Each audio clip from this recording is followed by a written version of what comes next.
Yeah, it's about 15:15 we're expecting, but yeah, they'll email you when you Yeah, get they ready. email us. It's Yeah, just yeah. sometimes they're gone and people are waiting. So Yeah, I just yeah. want to make sure. Yeah. But yeah, they'll email I mean, us. I'll keep an eye. I can always pop up. Who's our next guest? It's Ian Smith. He's a comedian. Ian Smith. Ian Yeah. Smith. Yeah. And then we've got Nigel Planer, who was Neil in The Young Ones. Your boss might be. Oh, you've done some work for me already. Thank you. Your boss might be excited about it as well.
Great. You're going to get him? Yeah. Yeah.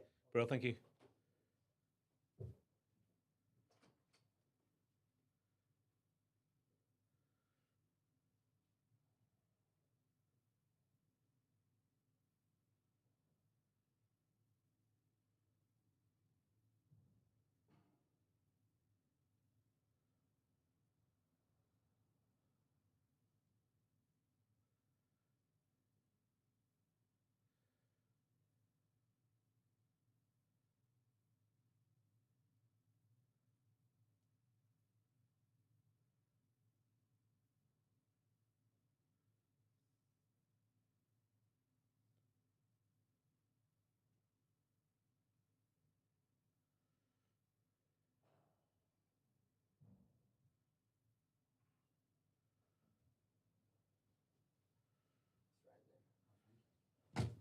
Hey there. Yeah, how you doing? Yeah, good. How are you? Come in. If you sit around about here, that's a fresh water if you want some water. Am I allowed to have a sort of branded? cup? Yes, you are allowed to. They will get in touch with Pret a Manger and ask them to give us some money because we had Pret coffees in the first one. Just talked to Chris Tarrant. Oh, He really? was just sitting right on that. Yeah, yeah. Where your bum is now. What an honour Yeah, to be following Tarrant. it's a big honour. Yeah. Yeah. No, he's nice actually. He was not. What's he up to? He's written a book about bears.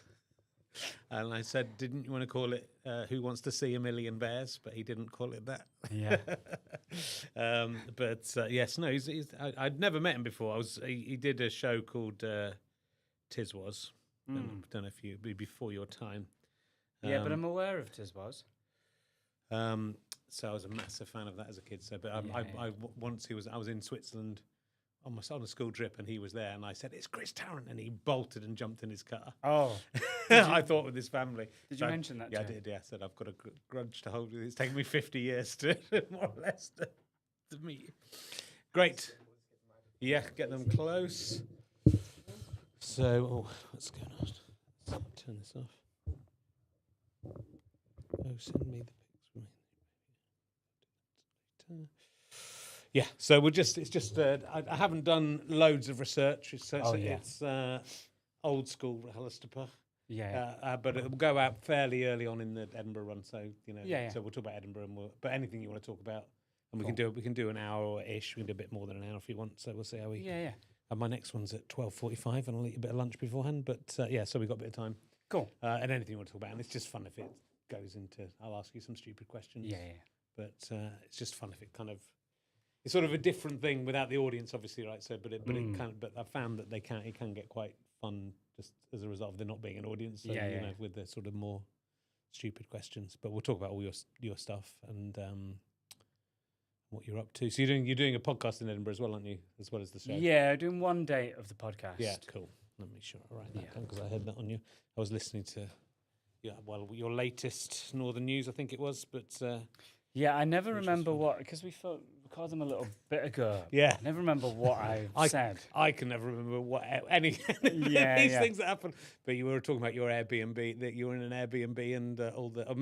This is the one I listened to. And they just did the concrete. Yeah, they did the outside. concrete and they would show Yeah, people. yeah. It's very good. Yeah. I'm staying in an Airbnb in Edinburgh and I'm terrified that either we'll get gazumped or they'll just pull it. Yeah. We had one once where we were going on holiday and a week before they said, "Oh, sorry, it's not available anymore." And you kind of go, "You can't do that." Yeah, I've become very untrustworthy now. I've spent like the last 4 months of my life in Airbnbs. Yeah. Yeah. Okay, we're rolling. Right, we'll start. So, I introduce you via an obscure credit we can talk about or not, and Oh, yeah. then we will. It's a bit quicker in. I've got there's a sort of weird thing that happened the weekend. I might talk about. We'll see what that leads to. Cool. Okay. Hello, welcome to another RHLSTP from the podcast rooms in central London. My guest this week is probably best known as the pizza guy in Siblings. That's why we're all here. Will you please welcome one of the many, Ian Smith. It's Ian Smith. Thank you. Hello, Ian Smith. I forgot that I did that. did that. Mostly people do forget. Yeah. I'd forgotten about Siblings, which was quite a good show. Yeah, Had yeah. a It very was good really cast. good. Yeah, I was happy to be in it, but I don't think I was in it in a way that gives any value. I don't know how many lines of dialogue I had, but I remember auditioning for it and thinking, why are we auditioning for this? I think the fact is Pizza Guy suggests that it's someone who's at the door for a very short period of time giving a pizza. That would be my Yeah, guess. yeah. But you could have been a guy sitting on a bench eating pizza. I once went into audition for Sherlock, and it was a real. I thought, oh, this is quite exciting. And it was a really difficult journey getting there, and I got on the wrong trains, and I was really sweaty. And it was literally the character said one word. Yeah. I didn't get the part, and when I watched it, it was like a sort of almost like he'd been run over or something, a dream sequence. So it was just like a blurry thing of a guy saying this one word. We just think it's And not then think, important. why audition? Why get 20 people into audition for that one part? But of course, it's a big deal if you get a TV job. Yeah. So. I did when I was in a BBC adaptation of Noah's Ark. Yes, I was going to talk to you about this. And there was a guy playing a doctor, and all he had to do was walk out of a room that an ill person was in, turn to the family and do a sort of like comforting nod and leave. And he was walking like a robot. And the director is losing his fucking mind and started like saying to him, just fucking walk, just walk normally. Then you turn, just do it like a nod, and then you're out, and then that's it. And he's doing it, and he would like stop and turn like a robot, and he's losing his fucking mind, the director. And then one scene where it's supposed to be sad because our mum is ill, and the doctor comes out of the room. And it's just the first AD of the production dressed in the doctor's outfit, so we all burst out laughing. And we just looked to the side, and the man who was playing the doctor is in his underwear because he had to take his costume off, and he's just sat like facing outwards on the car, like kind of side saddling the car, just shaking his head. Didn't they let him go put his own clothes back on? There was no time. They were back in a trailer, so like take your sort of Christian era clothes off. But he looks so sad. But then that helped me in the scene because that was my best take because I was thinking about that guy. I didn't know you've done quite a lot of acting, and that's quite a big. What was that Noah's Ark? Because David Thrufall was in it. Wasn't Yeah, he? yeah. So Yeah. and you were you were Ham, which is a big part. That's one of the main ones. Yeah, one of the toppings on Yeah. pizza. Yeah. I I could ask you about a ham hand, but I won't. it was like the biggest thing I'd done in terms of like, it was more serious acting. Yeah. What frustrated me, my agent at the time, who was very good, but they were talking to me in Edinburgh, and they were talking about me getting the part, and they said, when you got the call back, I remember saying to the office, he might actually get this. So what are you talking about? You're supposed to be encouraging. So they were surprised. Yeah, but it was good fun. There was rain machines. That was the main thing. I was Yeah, because there's a excited lot of about. rain, right? Yeah. In the whole, was there an arc? Did you get into? Go in Yeah, an there was an arc, but you never Yeah. saw the flood in our one arc? Okay. because I think we didn't have a CGI budget. So you saw everything up to the flood, and then it'd be like 40 days later. Well, we'd that's just the main. come out. I suppose it isn't the main bits before and after. That's all right. Yeah, Were there the yeah. animals? Was there all the animals there? Not really, no. No. That was all like they really breezed over anything that would require CGI. So you just they had animal noises and then like boxes that were sort of masking the animals. So you maybe saw like the head of a giraffe or something. Okay, that's pretty good. CGI'd. That's pretty good. I thought it'd just be a cat. Yeah, there's a cat. That's Yeah. one of the two cats there. Not even a cat budget. Yeah, it wasn't acclaimed. No. But I don't think I've ever done anything that's got a second series or remade when I've been in it. No, well, that's very similar to me. I think two series is about as far as I've got with anything. But yeah, if I was in, and I got an acting part in Servants, which was like was going to be a big, sort of sexy, like 18th or 19th century costume drama. And I had this little part, but I did quite well with it, and they were always asking me back. But I think it went up against the first series of Big Brother or something, and just got nothing. Yeah. And so it just never came back. But it was, I thought this could be something, and maybe they'll ask me back, and maybe. But I'd like to do more acting. But my agent basically goes, yeah, no one's asking about you doing acting. Yeah. So that's it. But I go, isn't it your job to ask that? Yeah. It's like, Yeah, how I'm about pretty sure that's Richard not how it works. No one's going to ask. Oh, you've got to say, what about Richard Herring? So yeah, all my acting stuff I've written myself, basically. That's usually how it works. So I'm very impressed that you've got. A Pizza thank Guy you. in Siblings mainly is that. I'm Yeah, impressed yeah. by that. But playing Ham. Yeah. Do you think Noah's Ark really happened? My instinct is no, Mm. but every now and then I read one of those news stories where it says, "Could this be Noah's Ark?" Yeah. And then you see a picture, and there's like a rock that's like shaped like an ark. Yeah. Well, it's Well, a that's fossil. I think it's fossilized Yeah, ark. I yeah. don't think it'd be a fossilized ark. Yeah. Don't think we could get fossils yet. It's a very old story, you know. It goes back way beyond the Bible. So it's in the Old Testament, but it's also one of the oldest stories in humanity. That Oh, really? I can't remember what it's called. Someone will know. Want to just have it me coming in saying the correct word now. No, I don't know. Can't remember what it's called, but it's on all like tablets and stuff. If you Yeah. go back, so it's whether there's any truth in it is because a lot of these stories were created to have an extra meaning of some kind, but it sort of suggests there may have been Yeah. something. Would you think it was slightly exaggerated? I think it's a bit exaggerated because Yeah. you know it'd be hard, wouldn't it, to get all the two animals together into Yeah. a boat and keep them apart from each other. What do you think? What do you think happened then? I don't know. It also seems a bit off of God to Yeah. drown everyone except one bloke So maybe so and his you family. would you be happy to believe that it rained for quite a while? I believe that, like yeah. a real wet season, and there was a guy who had like 2 or 3 breeds of animals. Yeah, I reckon. Yeah, I reckon it might have been a man and a pig, and his son. Maybe Ham was because of maybe that's what it was, a pig. Yeah. And then that became Ham. I don't know. I think maybe just a bloke had something that was a rowing boat, and everyone was laughing at him because there wasn't a river nearby. And then when it Yeah. rained, like he went, "Well, joke's on you guys." Yeah. As they drowned. And do you believe Life of Pi? For like I'm trying to think of other animal boat-based stories. I mean, I haven't read it. I did own a copy of A Life of Pi, and I've not watched the film. But is it a tiger and a man and a tiger and a Think boy? so, And yeah, in a boat. Is there someone? Is it just a tiger? I don't think that one's true. Yeah. No, Yeah, I don't think I believe many. water animal based. Yeah. But yeah, I think like once you put an animal in a boat, I think it's a very unpredictable environment, and you don't know how they're going to react. Especially if you had all the animals, you'd have to have just 2 of them. So one of them just dies of natural causes in those 40 Yeah. days, which would definitely happen for some of them. Some animals don't even live for 40 days. So Yeah, I You know. mean that's the thing that I didn't think, and I think the writers haven't thought about. It's things that the have, writers like- of the Bible. Yeah. Okay. And what about something like that transforms? Yeah. So like, have you is a butterfly still? Yeah. So do they get 2 caterpillars and also if 2 caterpillars you need the butterflies, I think, wouldn't you?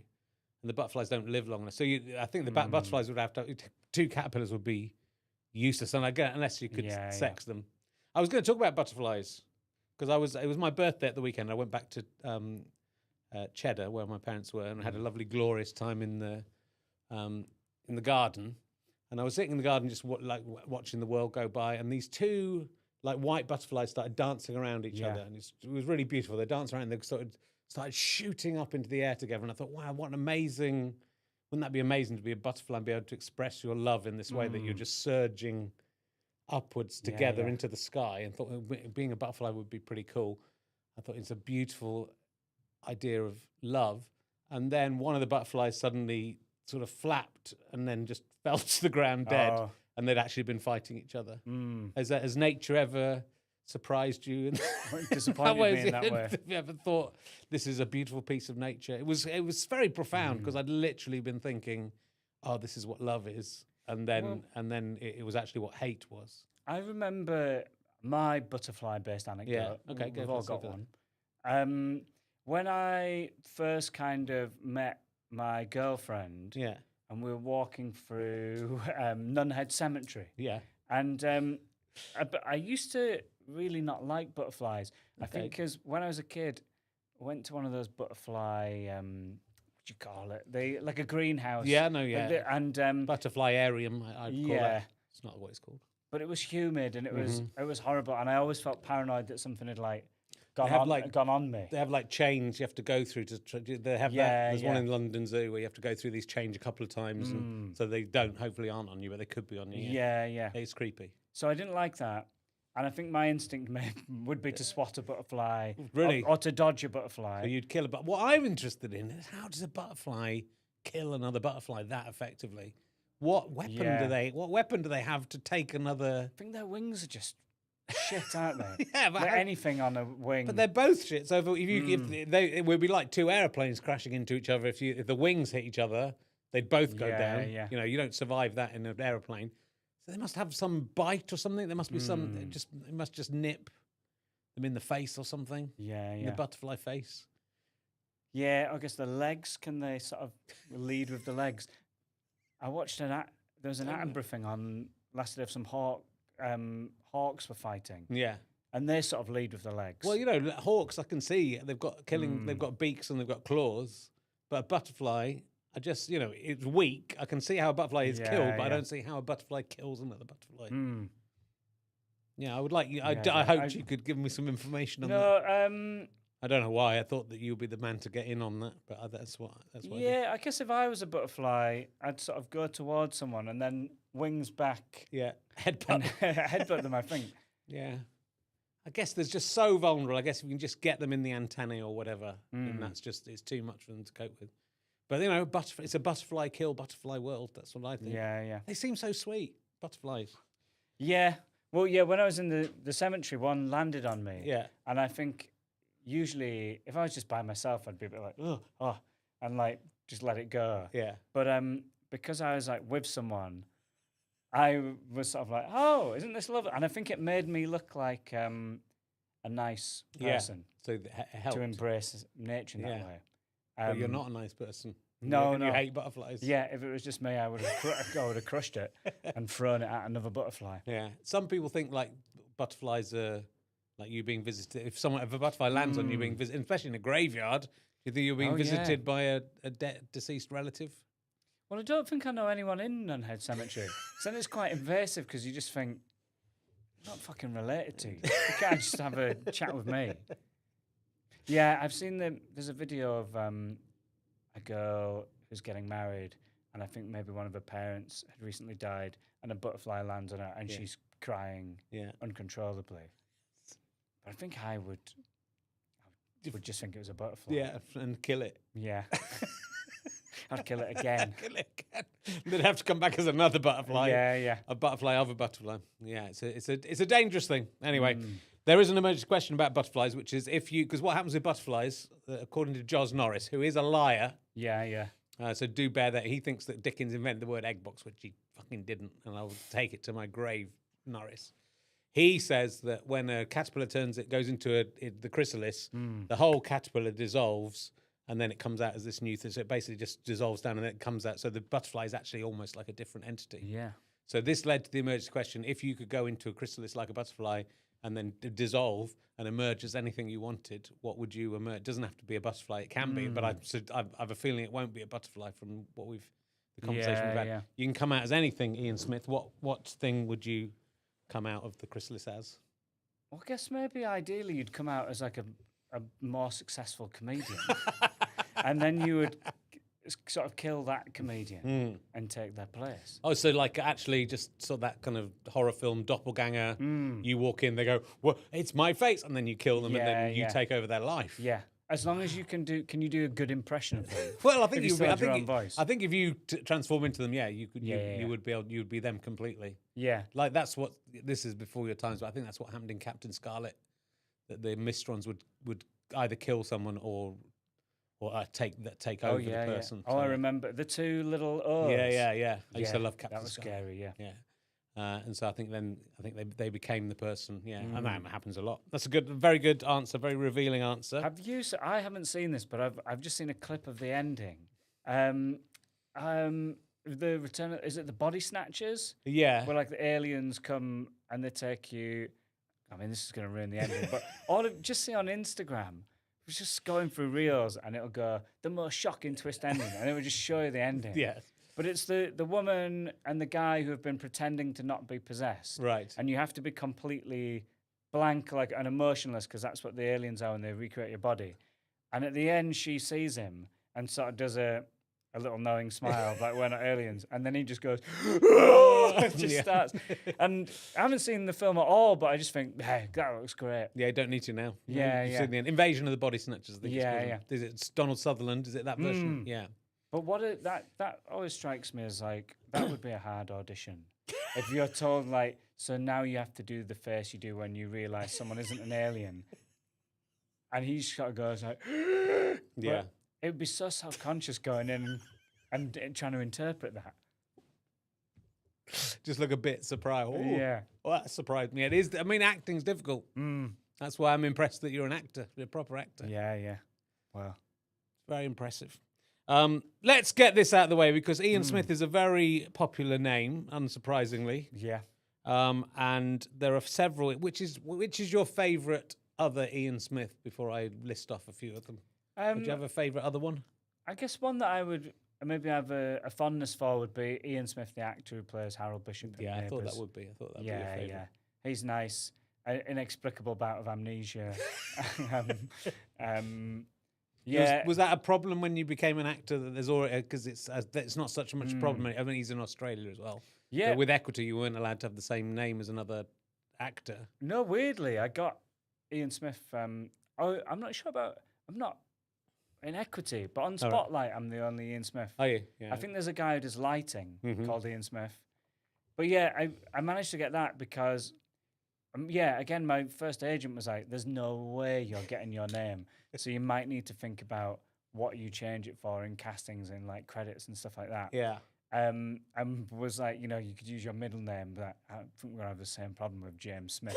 I think Smith is the I think issue. Smith might be the problem. But yeah, so I was thinking of like stage names, but Yeah. yeah, it's not. You didn't need to do No, it. no. Do you think it's a disadvantage? So if I Google Ian Smith, there's a lot of it. I mean, there's the ex-president of Rhodesia was Yeah, Ian Smith. yeah, and he seemed at least a little bit to be a white supremacist. So that's not good. Yeah. So if I'd accidentally mixed a few of you up, I go, what was it like being in Neighbours? It could, what was it like Yeah. leading the former Zimbabwe, Rhodesia? Ian Duncan Smith. I don't know if that one. I mean, he's an IAI and Ian. Yeah, But I don't and know it's if you get not, any of that. but it's still not ideal. There's a rapper called Ian, but his name's Ian Smith. Oh, is it? Yeah. Oh, I didn't know. When I it was looked on Smith. Wikipedia, it just says Ian. So I presume he goes by the name. His name is called Ian O'Neill Smith, but I think he Oh. goes by Ian, which I think is the funniest name for a rapper I've ever seen. in Yeah, my yeah, life. and that's a godsend for me because I imagine if he went by Ian Smith, that's pushing me even further Yeah. down. Yeah, I don't think he's very successful. I've never heard of him. There's a cricketer called Ian Smith, of course. yeah. I mean, there's a lot of Ian Smiths. There's a doctor who I think has brought out his own supplements, which don't Right. seem legit. Yeah. Yeah, when people bring out their own Supplements are rarely legit. That's the Yeah, problem with a yeah. supplement. Yeah, supplements and energy drinks. But yeah, he's doing all right. He's doing pretty well. Yeah. Um, I think you need to put something, because even like on Wikipedia, Ian Smith comedian. You know, it's Yeah. bad news for you. You should have. I think you should have changed it. well, I think because the okay, I don't mean this in a sort of in a slagging him off way, but the first person who told me to change my name was the comedian Spiky Mike.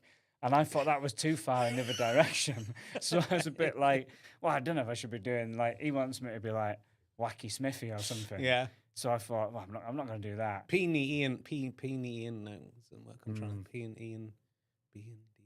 No, it doesn't. There's nothing good. You Yeah. just stick with it. Be who you are. That's my advice in the end.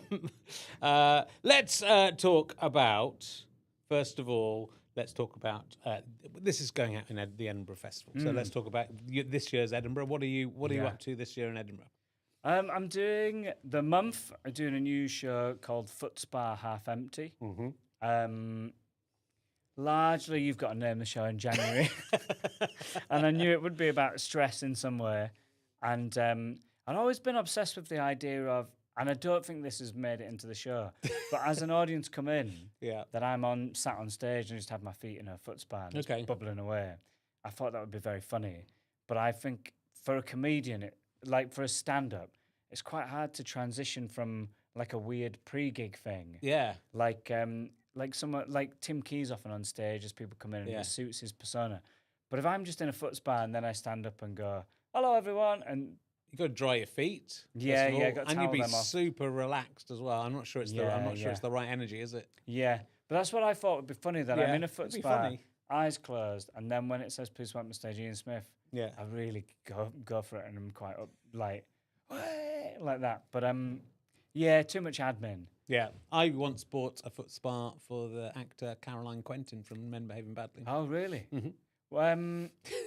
Why? Because she was a guest on this, and I think in lieu of because you're not getting paid for this, by the way. Yeah, yeah. Just Oh, but before I tell this story, with with the ones we do in front of an audience, I think it's fair that the actor gets paid a little Yeah, bit yeah. something. And I think she decided that maybe it was as well as I think she just said she would really like a foot spa Mm. in the interview. Go back and check. It's still there. I mean, not you, but people at home can go back and check. I think she just bemoaned the fact she didn't have a foot spa, and I think I just sort of Billy Yeah. Big Bollocks went, "I'll buy you a foot spa," Yeah. and so I bought her one, and I got it sent to her. So she's got my I'm responsible for her being relaxed. Yeah. Do you think she uses it? I hope she does, but you would think Caroline Quentin, she's been doing all right. You'd think she Yeah. could just buy her own foot spa if she wants a foot spa. Or go to a spa? Have a complete spa, Yeah, yeah. not just for your feet. Yeah, I feel like Quentin could afford a spa break. But anytime she wants, she can get her feet in a foot spa. Yeah, yeah. I bet it's in the cupboard somewhere. It's one of those things, and it's a bread. It's the bread maker of the feet. Yeah, yeah. Yeah, my mum had a foot spa. All I remember is that you would always have to put like a towel under the foot spa. Right. Because the bubbles are sort of going all Of over course, the it's carpet. very And it was loud. And I think what it wouldn't have solved is the fact that she still had a husband and 2 kids in the same room. So we're probably still watching TV and we're turning that up over the noise of the foot spa. yeah. So I don't think it does anything. I don't find any of this thing. I don't know. Massage is relaxing. I never really. I always feel a bit awkward in a jacuzzi. You know, I don't feel like Yeah, it's yeah. very rare that I've managed to sort of get my shoulders in a position in a jacuzzi where I'm not sort of thinking this is weird. I'm sitting in a place where there's loads of people. Yeah, yeah. And they're all wearing swimming costumes. It's a Yeah. bit weird. I had a Thai massage Oh, do you? Yeah. once, and they said they were doing it on medium. They said we can do it like easy, medium, or hard, and let us know if it's too much for you at any point. And there was a bit where I didn't breathe for like a minute because it was hurting so much, and I didn't want to say anything. Just horrible. Yeah, it's horrible. And I don't think you feel good afterwards. You just feel the relief of not feeling bad. That's what I find it very hard to. I feel embarrassed for the person having to touch me. There's usually would be a stranger, even if I never. Even you're in a relationship and your partner says, Yeah. "Can I give you a massage?" I've massaged my partner and other partners in the past, and I've never really understood what they're getting out of it. And I Yeah, certainly don't enjoy it. I once had a hot and cold stone, where they put hot and cold stones on you. The man brushed his hand. He said I didn't need to wear pants, and he brushed his hand against my penis twice. So I've been, Really? I feel once is forgivable, but twice is, Well, I sort of mentioned this in the show, but I went to have acupuncture done. yeah. And so talking a bit in the show about like some fertility stuff, and we read online about like acupuncture can help all this kind of stuff and it's blood flow. And the acupuncturist said, "And can I see your penis and testicles?" And I just thought, I don't want you to. And it made me paranoid that the stuff's going in them, like the needles. So I thought, and I'd already sort of had a few medical things where I got my dick out so much, and I just used to feel a bit prodded. Yeah. So I said, but is it necessary for the stuff? And he said, no. I was like, what are you talking about then? Just kind of see your penis and testicles. Is it necessary? No, frowned upon, if anything. You shouldn't be doing this. So it just didn't nice put that me he at asked ease. though. My guy just had a feel without. Yeah, I mean, yeah. a brush. It was a brush both times. They know what they're doing, though. They do. If they're a professional. Yeah, he's professional. I mean, I've lived my whole life wanting a massager to touch my penis, so I was disappointed that it was this middle-aged man that was doing. it. Yeah. And with but- such a lack of conviction. Yeah, it wasn't. Well, it wasn't a nice feel, and it wasn't. I was not. And I had hot and cold stones on me anyway. So Yeah, what yeah. use is that? But there we go. I had a bit of acupuncture because I've had this shoulder thing. I've got a frozen shoulder. It's been really painful for ages, and the woman I went to said, "We'll try some acupuncture," but I didn't do anything at all.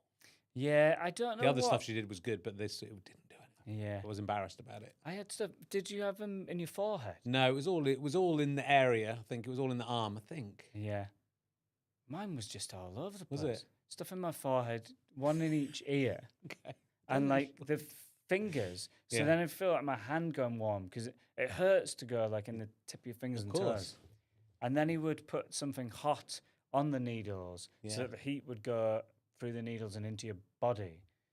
What were you trying to cure with acupuncture? Was it something? I'm trying to get some blood flow to the testicles Well, that's why I wanted to have a look. via my forehead. Is Okay. what is, so I didn't even believe that. Yeah. So I think he was annoyed and just sort of fucking with me, really. Yeah, I think you've got to really believe it yourself. It's one Yeah, of those. yeah, If you yeah. believe it, I think maybe it can work. But Yeah. you know, it just didn't.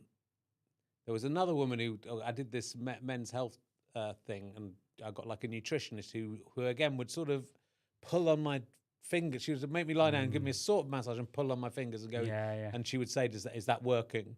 And I would go, "Oh yeah, Yeah. yeah, that wasn't doing anything." Yeah. And you put it on my fingers. I mean, I didn't fart or anything. Which Yeah, is yeah. what you would as a comedian, you just see him pull my fingers. Yeah. But yeah, I think you have to believe for it Yeah, to work. yeah, yeah. So it's not good unless you go into it with Mm. with an idea of belief. So yeah, so the show's sort of it feels like it from the blurb. Mm. It feels there's a lot going on. Well, jigsaws is one of the things in the blurb, and Yeah.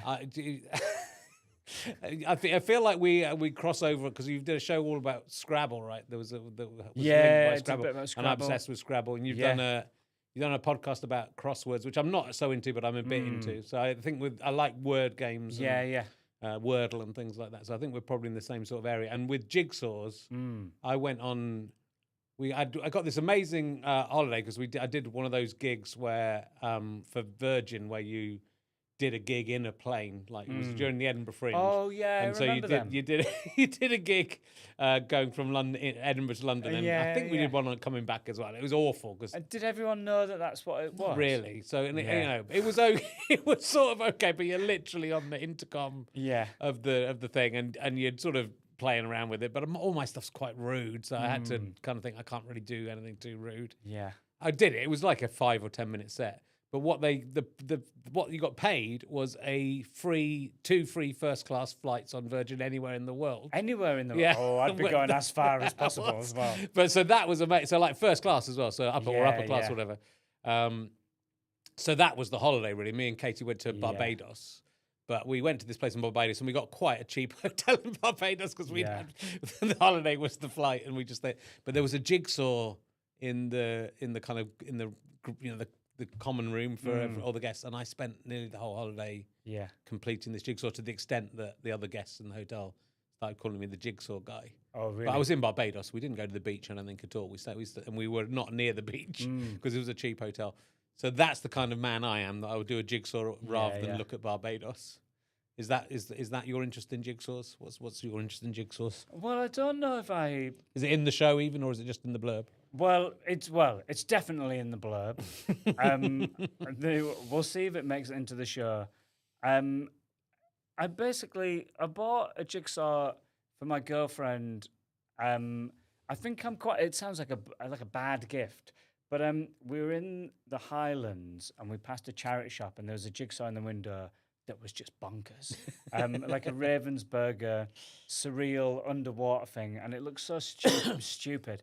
And she was laughing at it, and she said, "Oh, I love that jigsaw. I want to get the jigsaw, but the charity shop's closed." So I was like taking a photo of it and trying to Google underwater surreal jigsaw scene, and then got the jigsaw. Right, And then we did it, and there was just one piece missing. of course. And talk about how livid that made me. And that sort of spiraled where we quite enjoyed doing jigsaws and just sort of chilling out in front of the TV. Then I entered us into like a speed jigsaw competition, so I thought it'd be a fun day out. Good. But I didn't realise what we'd entered. We'd entered the British Championships, and it was incredibly intense. It was quite funny but even though we knew we wouldn't be good, it's still humiliating. Yeah. But people have the table that won like not too far away from us. Everyone had a spatula on their table, like you would sort of flipping something in a pan, Oh, okay. to scoop the jigsaw pieces Right. with more ease. Okay. Several tables had electrolyte pouches, like if you're running a marathon, like gel things that they're putting in.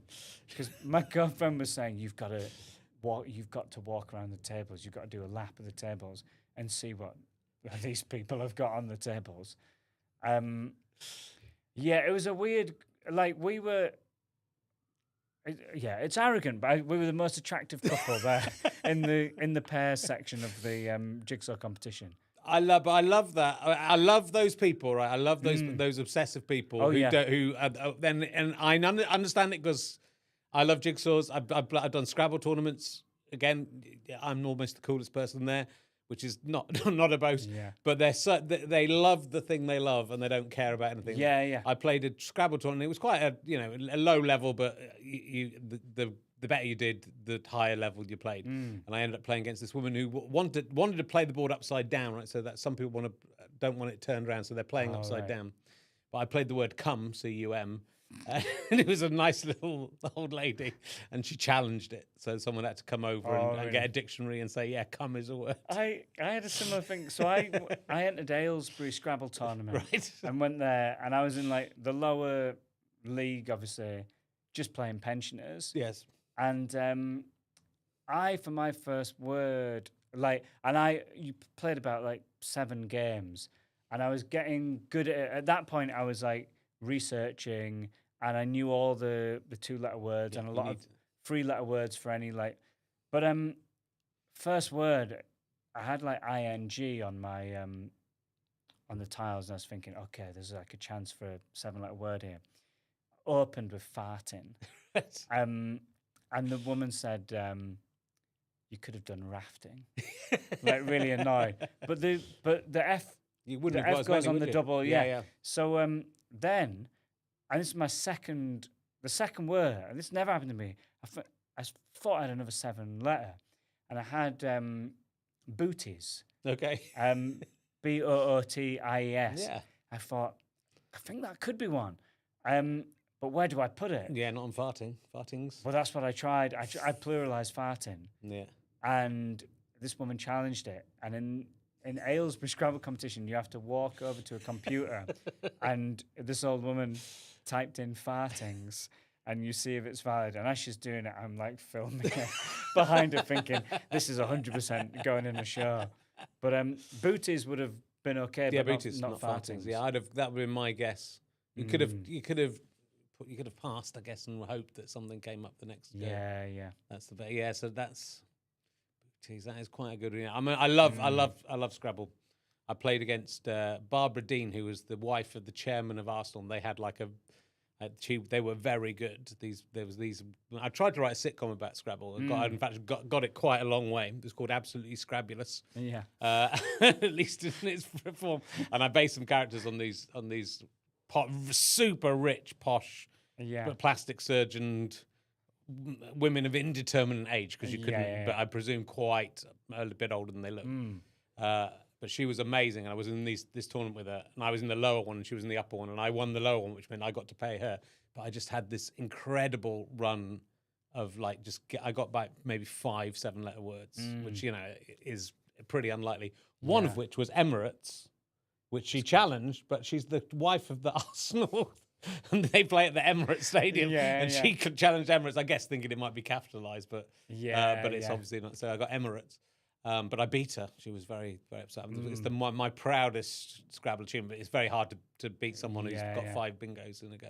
People do get angry. Yeah, like I was playing pensioners, and I maybe won like 3 out of 7 games, and the ones I won, no one was gracious in defeat. I was always so nice and sweet because you're playing like some 76-year-old. Yes. And so I go, oh, well done. Oh, that was a good, oh, you got me there. And anytime I won, it was like a quick shake of the hand and then turn away. You got all the blanks. Gone. You got all the S's. Of course you won.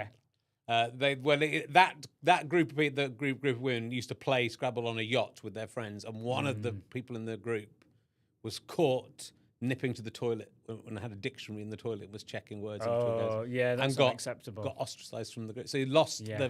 lost the friendship group as a result Mm. of cheating at Scrabble. Too right, I think. Yeah, no, I agree. I think it's important Yeah. to play the games honestly. One thing I did in the tournament that I think some of these old fuckers weren't on top of was ZE had just come in Oh yeah, as like a sort of gender neutral sort of pronoun.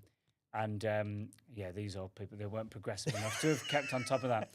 So I got ZE a couple of times, and that would get challenged, and I'd sort of know that I got it. I was very happy with that. so and I used to play this, and again, this is where my sitcom was going to be based in a bar called Goblins in Balham, and the owner would play you, but if you challenge, his rule was if you challenged and it was an incorrect challenge, you would lose your go, which isn't the real which isn't the real rules, but so that he could play anything he wanted, basically. But I think you won a drink if you beat him. But I was one of the people who could beat him. He was quite good. Yeah. But that's But it's I love it because I love people being. It's when I did a little bit in a Doctor Who audio thing, and you sometimes go and see Doctor Who fans, and they're so committed to it. Yeah. And you kind of think, in a way that most people would be embarrassed to be that committed, even to something that was cool. Not that Doctor Who isn't cool, my listeners, but they're so committed and don't care. And I think that's that they know what they like. And Scrabble fans are the same, and I'm sure Jigsaw fans are even more so. I can't believe they had spatulas to turn the stuff over. That's it's great. It's great. But I think that's what life is about. Is about being that comfortable inside your own self. Yeah. To know this is what I like, and I don't care what anyone else thinks. Yeah, they're far less self-conscious, which is far more liberating than like what I am. Like when they count down from 10, and you're not allowed to touch the jigsaw, but they've taken like the sellotape off. So as the countdown's coming from 10, this woman's got her fingers nearly on the jigsaw, and when it goes to 0, picks it up, and you're just like shaking it so it comes out. Wow. And we're just watching, going, "This is mad." And then we try and do the same and realize it's just all sellotaped up. So we're like, just like picking and trying to do that. But yeah, you just think, well, fair enough. 'Cause they did win, and she stood up, she slapped the table, she screamed finish, and she's like fist pumping like that, Of course. like wiping sweat off her brow. Yeah, you do think, well, yeah, you're the king here. Yeah. That's It's. I mean, I don't think competitors jigsawing can be the same, but I do find it a very relaxing thing to do, more than being massaged. Doing a jigsaw and just being and you literally can't really think of anything else, and then you just enter a slightly zen-like state. I would rather do a jigsaw than be massaged by a man who's touching my penis. maybe that's a good business. Next door to every Thai massage place to set up a jigsaw shop. Come and do a jigsaw for 10 minutes. See how you can come back. If you like, we'll keep yours because you can get those little roll-up mats. Yeah. So we can come back anytime and finish it. Would you do happy endings when they finish it? I think I would. Only if they've completed the jigsaw. Yeah. And that would just be, and it's free. Yeah. If you complete it and you want to wank at the end, I'll do that for you. I think there's something. I think there's something in it. Maybe I should charge for the wanking because I don't think you'll make that much on the jigsaws. But then I think I don't know, would that create tension though? If you knew you had to complete the jigsaw to get the happy ending, that might make you make it less relaxing because you're then tense about. Yeah, but what's you're to right. come. You can't just be giving that away. No.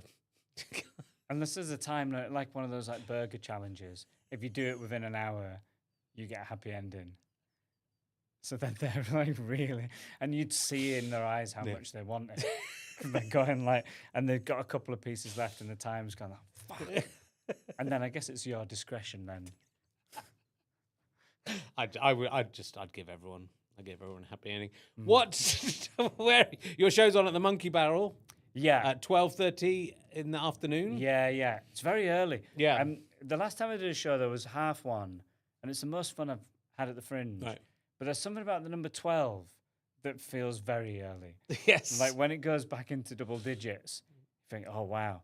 But yeah, it seems to be people are buying tickets more than they would previously. Oh, good. So the mid-afternoon slot doesn't seem to be putting people off. Good. So yeah, it's quite nice as well to do your show and then have your day Have the day, yeah, free. yeah.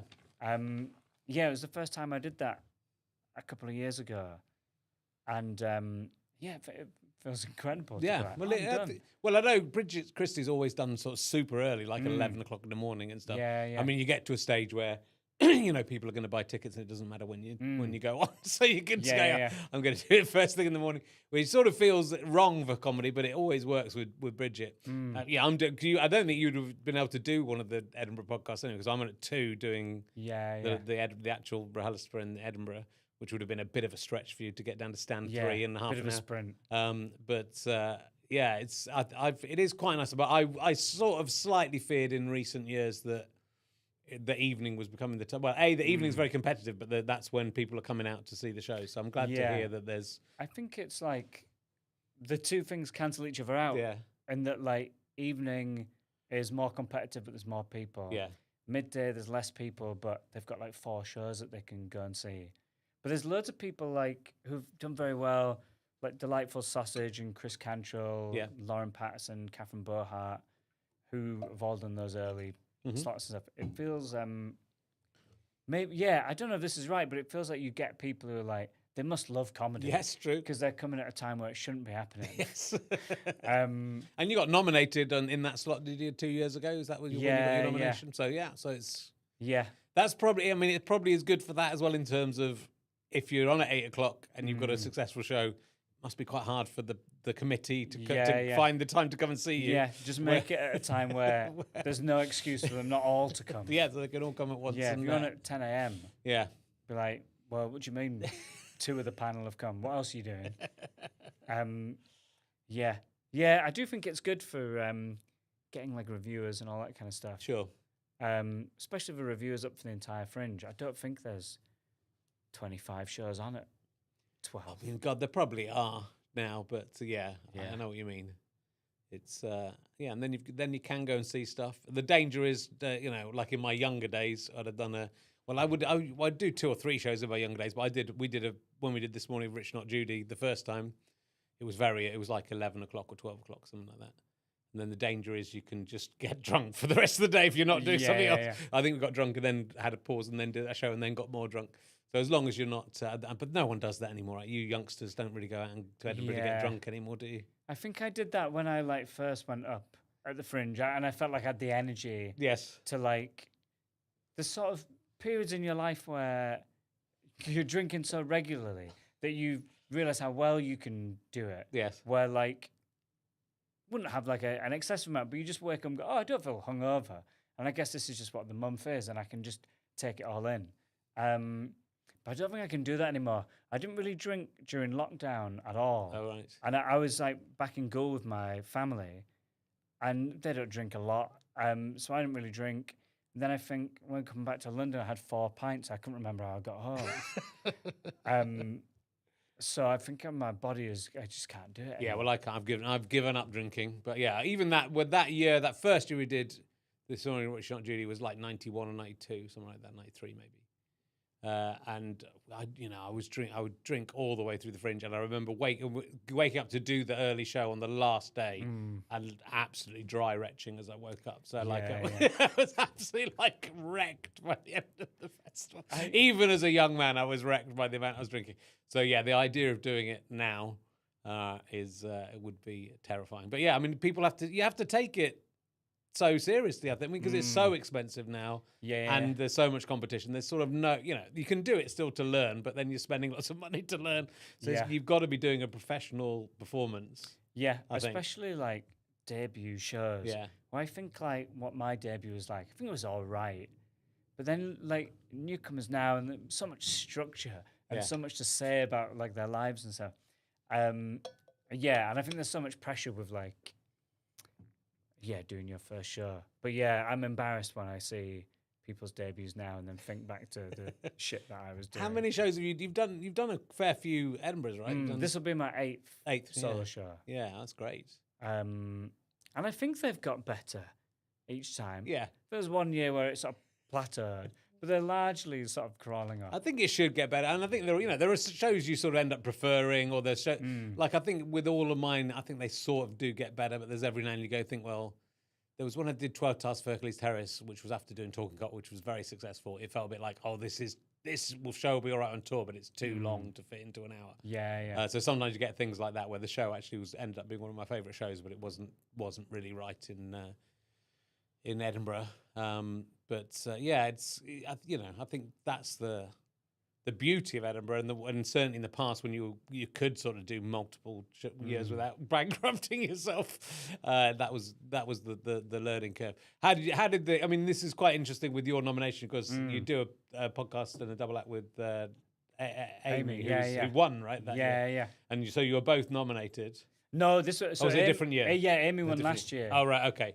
So there's no inter-podcast tension. No, okay. Oh no, it was her Delightful Sausage that they both got nominated. Or was it? Or was it the? I don't think I've ever been nominated alongside Amy. No, okay. No, I don't think so.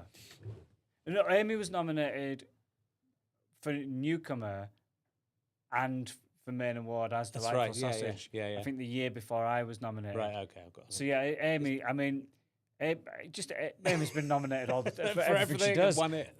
Yeah, but yeah. So I imagine nominations are just they're probably not exciting for her anymore. How was it for you? Has it changed anything for you? Does it mean? Did you take a year off last year? Presumably, is that Yeah, right? So yeah. you got nominated, taken a year off, and come back now. Yeah. Has it changed things in terms of more focus on you, or does it not make that much difference these days? I guess I don't really know in terms of focus, but I definitely felt like it's quite uncool to say, but I would have loved to been nominated for previous shows and stuff. I remember being a teenager and wanting to do stand up and looking at the people who've been nominated and going, it's fucking everyone. Is it there's so many people in there. But yeah, I found that there's certain people or venues and stuff that previously wouldn't reply to emails or wouldn't put me on and stuff. Yeah. Who were then emailing me, and yeah, I would feel like it was easier with certain bits of work and being able to meet with production companies about scripts and stuff when they would usually just no one would get back. So yeah, that does help. And yeah, I think you can see ticket sales being a bit better for Edinburgh. Yeah, good. But yeah, it'll be interesting. I don't know if anyone cares enough that when reviewers come this year, if they'll be a bit more okay, well, let's see if this one's good. Yeah, well, if that's they'll be the more danger. discerning. Maybe, but maybe not. I think it is always a positive. I think at least to begin with. I did get a weird sort of mild slam on the Guardian. I got a really nice 4-star review for my last show, and I'd never been reviewed by Brian Logan before, and I've always read his reviews. So I was quite excited. It's really pathetic, but I'm quite excited to get a review from the Guardian. It's the paper I read and stuff. So I was very happy, and this year was on the list of say 20 comedy shows to see, and again, very grateful for that. But it did say in the description, an out of nowhere contender for the 2023 prize. It was my 7th show. Yeah. I was like, fuck, it didn't feel out of nowhere. It felt like I've been writing them for ages. It's so difficult. It is, in the 90s, you'd do an Edinburgh or two and people would review you, you'd be noticed. And it's just, it is. I was surprised how many you'd done. I have to say, when I was looking you up, I knew you'd done quite a few, but I don't know. So it just takes a lot longer to sort of break through now. So you can feel like, oh, here's this new guy who's been going for 15 or 20 years. I think it really does. Especially for someone of his generation, which he's sort of more he was reviewing me in the early noughties, I guess. He's seen a lot of Edinburgh, time passes by so quickly. You sort of feel, that guy's only been here for a couple of years. And actually, oh no, you just, time is passing too quickly for you. Let's talk about the Northern News, because you're also doing that in Edinburgh for a one-off, which I presume is going to sell out immediately, or if it hasn't sold out already, is it? I don't know. I don't think it's sold out yet. No. But it's at the fun time of 11:55. Yeah, the other 11 in the evening. That'll be a long day. But I quite like that it becomes tomorrow mid gig. But yeah, I'm excited for that. We did our first live show maybe in 2023 at the Fringe, and it's so I guess you're like used to this, but like podcast listeners, and 'cause they're taking you in for so long, Yeah. and like I've listened to you for ages, and it's such a nice crowd, Yes. and you sort of realize how it must feel to be like famous for a bit when like you kind of we announced ourselves on, you're like, oh wow, the enthusiasm's already here, Yeah. rather than having to like build it up over the course of the gig. So yeah, it's good fun. I'm excited to do that. And it's lovely to meet people. So there was a one on that anon on the Twitter thing with the anon opinion thing. Today came up something saying, I don't understand why anyone would go and see a podcast live when you can Yeah. listen to it for free later, which is sort of true of most. You know, why would you buy? Yeah, why would you yeah. go and see a band live when you can listen to them on the radio? Yeah. And the reason is because you get this, experience where maybe you'll get some extra stuff, but also you get to meet all the people who are listening to it. It sort of it always surprises them with a podcast, but the number of people who'll come up to me and go, "You helped me through a very dark time," Yeah, in yeah, this, yeah. and you kind of think, "What? Just doing this stupid show where I mainly talk about my dick." And yeah, you got me through a difficult time. So it is. I think because it's so intimate. I think this medium, Yeah. and that you do find the people you like, and then because you're listening to them every week or sometimes more than Yeah, once yeah. a week, it does sort of start to feel very personal. So I think it's really lovely to go and see it live. It's usually we do these all live, and I think it does make a big difference to the podcast. It's a different thing, at least anyway, when you have an audience there. So when's that? Whereabouts is that? What venue is that? And what date is that? Do you know? I'd love to tell you. It's I think it's something like Yeah, the 20th, 21st, or 22nd. yeah, I think you're right. It's about one of those later days. that. I won't be there anymore, so I won't be Yeah. able to come and But see. I know it's on at 11:55. Yeah, And I know it's called Northern News. Yeah, I'm not the best at advertising stuff. But the podcast, I don't know if you find this with a live show compared to this, so much more libel in the live shows. Because I get excited that there's people there. yeah. And I know it can be edited out, but that the people in the room can still. Yes, yeah. So I think someone is always accused of something in a live show, which I enjoy. But I think Amy, I started pre-warning the audience that Ian will say something that he shouldn't. I think it's so difficult to resist that temptation to not, if someone says, please don't mention this before, Yeah. then I find it so difficult not to mention the thing they don't want. I mean, I can do it, but sometimes I've got into trouble for sort of either alluding or coming close to it. But yeah, I think you can get, when that naughtiness gets into you and the guest, then it can spiral into, cancel-worthy territory if you're not careful. But yeah, people do enjoy it. We're actually I'm northern as well, even though I really? don't. Yeah, though I left the north Yeah. when I was very young. But I was born in Pocklington, which isn't very far away from Goole. I think I never understand the ridings of Yorkshire, and I never remember which one I am. But you're the East Riding of Yorkshire. Yeah. Is Pocklington in the east or the west? Do you know? Sure. And what's the rivalry between the east and west? Should we be rivals if we're from different ridings? I don't know. I've always been quite relaxed about you? rivalry. But there are some people, like, I think maybe because of like moving to London, I feel a bit like a diluted version. Yeah, well, I'm very diluted. But yeah. But I feel like I've for a while thought I had a neutral RP accent Yeah, because other people in Gould maybe sound more northern than me. yeah. But if someone does an impression of me, like You- a friend, it's still like You've still got it. gravy and something like that. You've still I- got it. There was some my kids. I can't remember. I was just at home this weekend, as I say, and it was something like I said, brass or something like. It was one of that grass or brass or something like that. My kids say grass. Yeah, and my wife yeah. says grass, and my dad was going. They were. I think my kids picked me up on my northern Oh really? vowel sounds, but that's the only occasional clue, and sometimes I still go the other way. So yeah, I did have a very strong Yorkshire accent when I was 4. I found a tape of myself when I was 4 singing the theme to "Wait Till Your Father Gets Home," which is no one will remember. And I don't think it even had words. I just made up my own words to it. But it's It like sounds like a made-up sitcom It from does, the but 70s. But it was a cartoon. But it was very strong Yorkshire accent that's just been gradually Oh, really? taken away from me from living all over the place. So yeah, people. I think mine is a more sort of RP probably. I don't know what my accent is anymore. But yeah, I still feel though that kinship to it. I do. Somerset's where I grew up, so I sort of love Somerset. But Yorkshire, you still feel that affinity. It's sort of it's a nice podcast about the North. I mean, you sort of the one I've just been listening to. You were talking about restaurants in I can't remember where Huddersfield or somewhere that have got like bad star ratings for hygiene. Yeah.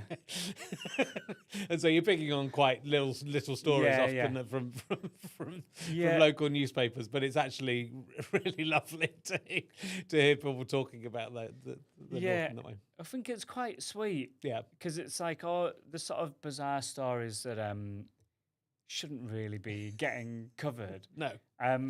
We would sometimes have trouble. I would often pick a headline that I thought, oh, this sounds very funny. But then as like reading it in more detail on the podcast and sort of realizing like, oh, there's something quite problematic and troubling behind this. One of the first stories and the headline at the time, like I couldn't read it because I was just crying. It was something like teacher appears so drunk, student tells him, I'm not being funny, sir, but you look chunked out of your bean. And I never heard chunked out your bean before. And it turned out this teacher was just completely fucked. Yeah, that's not good. Why is teaching? And I was sort of going, oh, well, yeah, that's not great, but there's something in that. And that he would eat onions to mask the alcohol smell. You're like, well, it's funny that he's replaced one smell with another bad smell, but we are veering towards like something a bit untoward. Yes. And then there's a story in it that he was trying to teach the kids in like PSHE or whatever about like catcalling and how that catcalling is inappropriate. Yeah. And he apparently was teaching them and said like, you shouldn't shout at women like, and then saw a teacher go by and was like, right, so you shouldn't do this. And then he screamed, hey, miss, you've got great tits at another teacher. And she's like, what the fuck? And he's going, that's the sort of thing you shouldn't be doing. Onions coming out of his breath. Yeah, and would occasionally, if he shouted at kids, he'd flip over tables and stuff. So then the further I was getting down, I was like, oh, right, there's quite, and he's been taken to court, and it's quite, but they're largely, like there's something I've got on my phone to remember to say on the podcast that my brother sent me. An urn was found in Tesco's. In Gould Tesco's, and I don't really get this reasoning, but they've said it's got the name Ben written on it, so we assume it's a dog's ashes. We don't think that. Not necessary. Yeah. I think it's close to being able to make that judgment, but not quite because you wouldn't put if you were writing a name on the ashes of a relative. Yeah. You wouldn't necessarily put the surname, would you? You wouldn't. You would know. You would know it was Ben. Yeah, you know Ben it's Smith. yours. Well, they're You related to wouldn't me. go, I bet put Smith in so they know. Yeah, yeah. Or Ben Herring. There's no need for that. So I Ben. But yeah, Ben does feel like it could be. I mean, you would hope someone wouldn't leave their human ashes in a supermarket.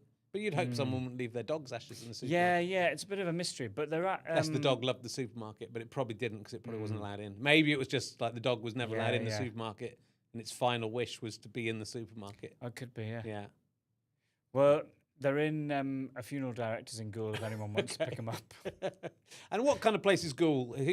I've got a couple of famous residents from Gould. Who's your? Oh, really? My favourite famous person from Gould is Anne Greaves, who was the first woman to become a member of the Institute of Quarrying. She lived from 1889 to 1971. Did you ever see her? You were too young to see her. She died before you were born. Maybe I can ask my mum and dad if they they knew her. ever bumped into her. Yeah. My mum was a nurse and would work on like a geriatric ward. Yeah. So maybe it could have crossed over. They could have crossed over. With I mean, she's quite an impressive woman, Anne Greaves. So do look her up. Roy Clark, who wrote Last of the Summer Wine, is from Gould. Yeah, Would you recognise him? you You saw him in the street. I don't think so. Is he still alive? I think he is. And there's the curse of Last of the Summer of the Wine that nearly everyone who's been in Last of the Summer Wine is dead. Yeah. But Roy Clark, I think, as we record, Yeah. is still with us. I I believe. don't think I would. Unless he's like falling down a hill on a sofa with wheels on or something like that. Actually would. I mean, I wonder with Roy Clark. He's written so much stuff. I mean, he's an absolutely incredible writer. Last Summer Wine may not have been my own personal taste, but it wasn't the only thing he wrote. And he wrote so many episodes of it. If he was being paid properly, he would be the richest man in Goole, I would imagine. So he would probably live in a mansion in Goole. I suspect, because it was going so long, I bet he was paid 1980s prices for quite a while. Yeah, he will have had to invest it well. Yes. But what else did he write? I can't remember. There's a few. Could have a look. We could look him up. He didn't do Keeping Up Appearances, did He he? might have done. He's one of those people who's. It's a sort of surprise when you look at it. But even if it's just, even if I'm wrong and it's just Last of the Summer Wine, it's still good. It's so many episodes. Right. He was born in 1930. Still, so he's 95 years old. Yeah. Yeah. No, I was right. Last of the Summer Wine. Open all hours. Oh, Keeping of Up course. Appearances, and still open all hours, of course. So he's working right up to 2019. I don't know if he's still doing anything now. But They those wanted are to do more Still Open All Hours. yeah. Like a 95-year-old writing a sitcom. I auditioned for. I'll Still tell you, Open All he owned for some years. He owned Horton Rounds in Northamptonshire, a Grade 2 listed house. Oh, But he resided in rural Goole. rural in Goole. rural Yeah, Goole. he's doing all right. Yeah. He's gone to a nice rural area. Yeah. I've auditioned for Still Open All Hours went before it come on, and they did a one-off prequel to Keeping Up Appearances. Yes. But in the audition for Still Open All Hours, I was told before I went in, they're like, and it's a broad classic comedy. It's very broad.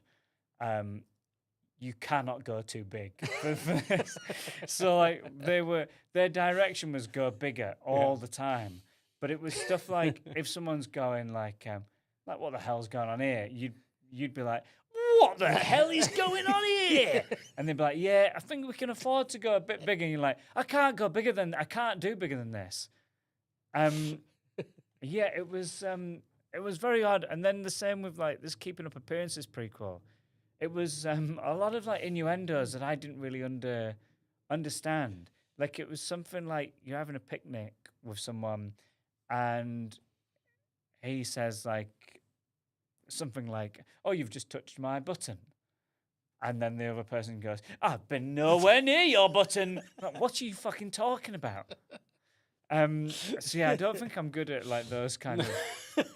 I can't go too broad without Well, that's good. just feeling like a sort of a caricature. Yeah, I mean it's different. That's a skill in itself to play that kind of part, but it is also not a great skill because I think that skill will die with Roy Clark. The need to be able to do that. I think there's not many sitcoms like that left. Although it is interesting. Those 26 they tried to bring back a few in 2016, didn't they? And mostly not very successfully. Porridge came back for a series. Yeah, what a bizarre period that was. I mean, it's a shame if you're trying to write sitcoms now. Yeah. I mean, good luck to you. It's a very hard thing to get into. Yeah. Yes. Look, we've been going on for ages. My goodness. I'm having the time of my life talking about Goole versus. Goole's a funny name for a place, though, right? Goole. Do people in Goole laugh at the name Goole, or have they got used to it? Well, It sounds like ghost, but it sounds a bit like testicles. A ghoul is quite a. Well, we're called ghoulies if you're from Goole. Yeah. It means something like cesspit. Right. In like Old English. And I'm sure there was a girl, or it's like open sewer or something like that. I think you might have read that. Yeah. And there's a girl who, I'm sure she said like, there's an article and she was saying, I'm going to look into the genealogy of it. I'm going to bust this myth that it means open sewer. But I'm sure she come back and was like, oh yeah. Yeah, sorry. I think it is that. Yeah. Yes, there's a bit of debate on whether it means open sewer or not. But it was just a bit of marshland that they built a canal to. But it's all right. It's We nice, but got a Costa. The East Riding of Yorkshire. Got a Costa. Yeah. I think Pocklington has a Costa actually as well. Pocklington's quite posh, isn't it? Yeah. I don't really know Pocklington very well because I left when I was 4, but I have been back a couple of times. I did my third gig at Pocklington Arts Centre, and the first two had gone well. Pocklington Arts Centre was the first time I just died on my ass completely. And I was on with Gary Delaney and Jeff Norcott, and they were both very nice in like I think recognizing this kid could quit comedy now if we don't give him some warm Yeah. advice. It's interesting that though, isn't it? I think there are a number of people who got the wrong way round. So if your first 2 gigs have been bad, you might never have gotten Yeah. to boxing. You might not bother doing the third one. Yeah. But if you have 2 nice ones at the start, you think, okay, I can survive this. Yeah, this it's like, disaster." there's something in this. I think it was Gary Delaney who said, he's like, do you have any other gigs in? And I was like, oh, no, like not really, it was one at a time. He's like, always book it when you're starting, have 3 gigs booked in or 4 gigs booked in. Because you will just die on your ass. yeah. You'll have horrible gigs and it's not for any particular reason. So you need to have another one in, otherwise you good. might never do it again. Yeah. And I did think that was good advice, but I was also like, what do you mean I want to die on my ass again? I don't want to experience this thing again. No, But you yeah, it was never very have. nice. You've never died. Yeah, since never Cognitive again. Development Centre. No, it's all good. It's all part of the fun. Mm. Let me just check. You were in a Jamie Adams film. How did that go? Did you enjoy working with? Do you remember Jamie Songbird yeah. with Kubi Smothers, whatever she's called from Yeah. How I Met Your Mother? Well, Cody. I've done a few things with Jamie, Yeah. and like, to be fair, everyone I've done, I've had like diminishing returns in screen time. Yeah. The one with Kobe Smulders, I did. I had a scene with her. That's nowhere in the film. Yeah. I remember thinking this is cool to get us like just me and her in like a bit of dialogue. That's nowhere to be seen. I asked for it as well. I asked like, was there an edit before it? That'd be great for my like show reel. Guess it doesn't exist. But in that film, I'm like a drummer and I'm drumming in the background of music videos and in the background of some gig scenes. One line of dialogue that made it in. There's like Noel Clark is talking to Kobe Smulders and they're doing some dialogue. Cuts back to me in a green room with other band members and I'm eating a fruit pastel. And I say, oh, you'd think from the shape of that'd be pineapple, but that's a pear one. And that's it. I don't say anything else. I'm not introduced. It's mad to have just kept that line in. They're all improvised, right? So it's Yeah, really yeah. fascinating. I mean, I've really enjoyed the films I've done haven't come out. Yeah. But I've really enjoyed doing them. They're so fun, yeah. Yeah, but they're really good fun. And I think it's a great way of working. But it is, yeah. I mean, the last one I did with, there was an hour-long scene we did, and I just thought none of this is gonna go in. Yeah. So it is an exhaustive process, but I think it's really good. He does. Oh yeah, But he and he does really gets great incredible casts. He absolutely does. Yeah. And like does it in like 5 days. Yeah. And you have a feature film. Yeah. It's fun to be involved in. Yeah. As much as you wouldn't know that watching it back. Right, look, I think we're going to have to wind up because I've got to eat my lunch before I talk to Nigel Planer. This is the way my life goes. So do go and see a Foot Spa Half Empty. Yeah. And no Foot Spa though, or are you going to keep the Foot Spa? Is there going to be? I don't think there'll There'll be a no Foot Spa in it because I don't want people going Oh, expecting expecting a Foot Spa and No, not getting a no. Foot Spa. it. Will there be a prize of? Why don't you do a prize of one of the people who comes to see it will win a Foot Spa at the end? Well, I might buy a foot spa and like have it as like merch. Okay. But just one foot spa available. That'd be good. I don't think I can do that I can't give one away. No, you can't give one away every time. And they're £20, yeah. or something. It's not that much. If you're selling well, you Yeah. could do it. Yeah, I'll see how it could sales become go. it could become a big gimmick, and people could go, "Well, you could win a Foot Spa Yeah. with Ian Smith's face on it, and you could use a different Ian Smith for each one. Yeah, So yeah. a different Ian Smith on each. On it. Just a lot of storage, isn't it, to have 26 foot spas? It is a lot. I mean, it's probably impractical. Yeah. But So I like it. anyway, go and see that Monkey Barrel 12:30, and then Northern News, maybe 20th, 21st, 22nd. Yeah. We don't know. There's a 2 in it. Yeah, and we don't know where it is, but it's definitely 11:55. It's on at Monkey Barrel. Yeah. Oh, it's okay. We know it's at Monkey Bar. Yeah. That's easy. Then we'll definitely find that. And yeah, fantastic. Listen, and you can listen to the Northern News for free. So why go and see it live? Yeah, That's what's my the point, question. What's actually? the point in that? Yeah. Same with this. You can just listen to it. We'll put them out for free. Don't know what we were thinking.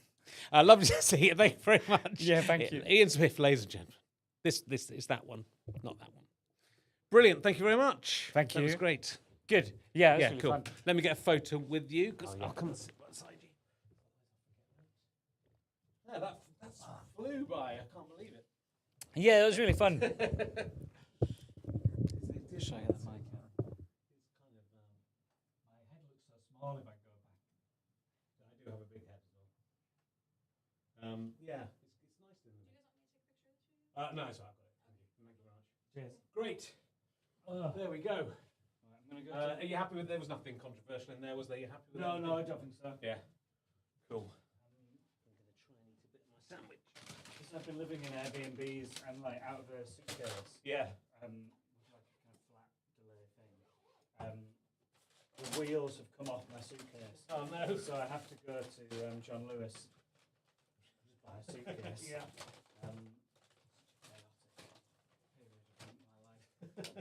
Great to see Really you. great to see you. I'll see you soon. I'll show you. Can I grab your? Thank you. Cheers. Thank you. Oh. So you just up for the first couple of weeks? Yeah, just a couple of weeks ago, did a little test. Did you edit the bit out where she looks down? I'm trying to figure out.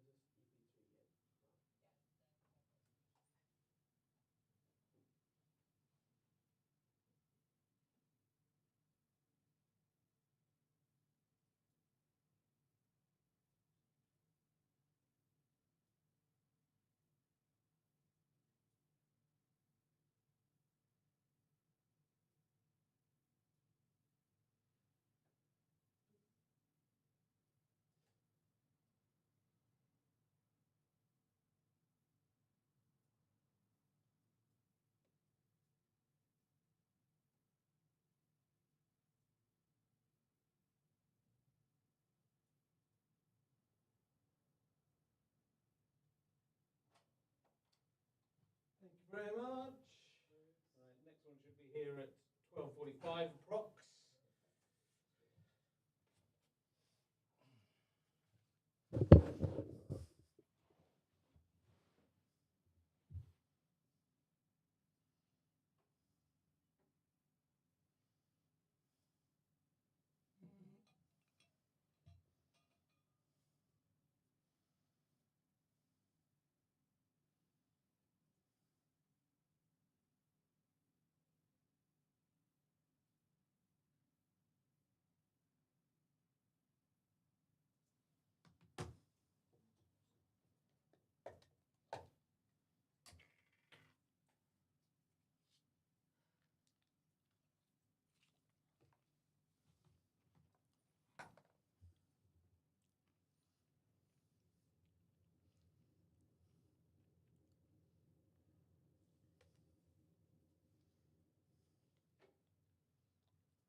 Oh, I'm all right, thank you. I've got some more trusted with that. That's nice of you. Thank you.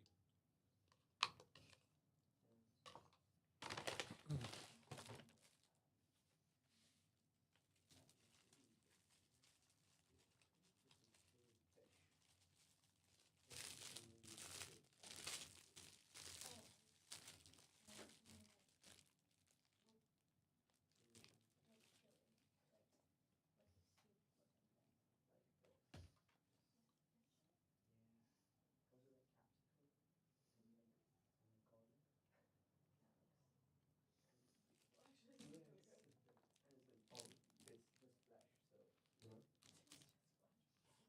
but you know what I'm I saying, know like you know what I mean. it is just flesh. So soft.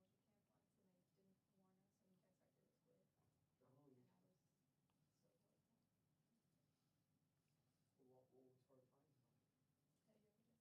Go on. I don't eat fish because I went to a marine biology camp once and they didn't warn us and dissected a squid Oh, and you I was so horrified. what was horrifying about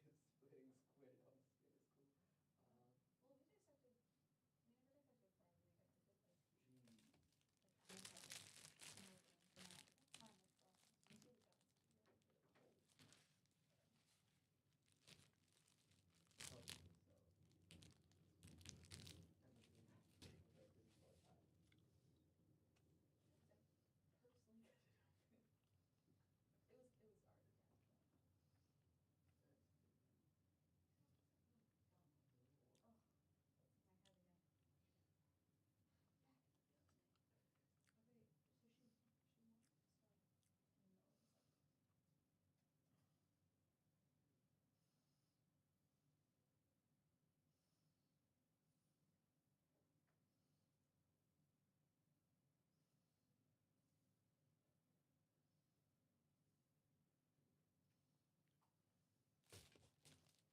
horrifying.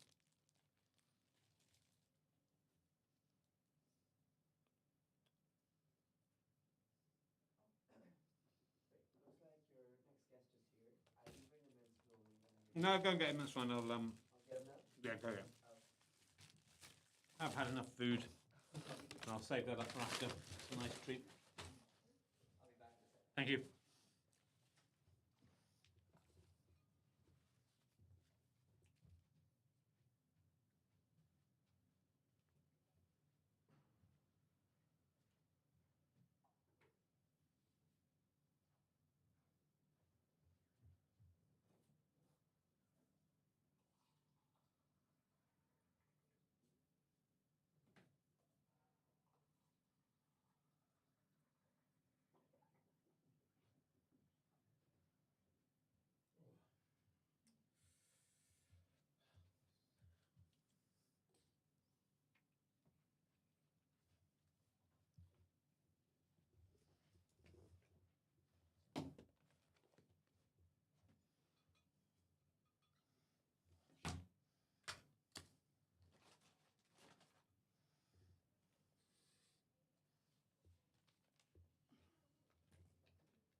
Hello. How you doing, Nigel? Hello, how are you? Very good. Love to see you. Oh, you got a. I've got a thing. Can you do it left-handed? I can. There we go. What happened? I've had a shoulder operation. Oh my goodness. Where am I sitting? Come sit right here if you can. That would be Oh. lovely. Yeah, no, I've had a shoulder op. Too much Pete Townsend arm wind. Sorry. Oops. Then broken the other arm. Have a look at the old. Where am I brushing up? Yes. Right. Presumably you don't want this in shot. It doesn't matter. You can keep with it. To be honest, we've had them in I had Chris Tarrington. We were both drinking. It's a Pret day because there's one nearby, and right, Ian Smith, who was in between, had a smoothie or something. Oh, there, right, so, right. so yeah, look, Well, I'll tell you what. I'll contact Pret and get them to give us some money. Yeah. Could I go to the loo? Yes, of course you can. before we start. Yes, please do. We're nice and early anyway, so we've got plenty of time. Great. Yeah. They'll show you through. They need various passes and stuff to show you through. Make it difficult.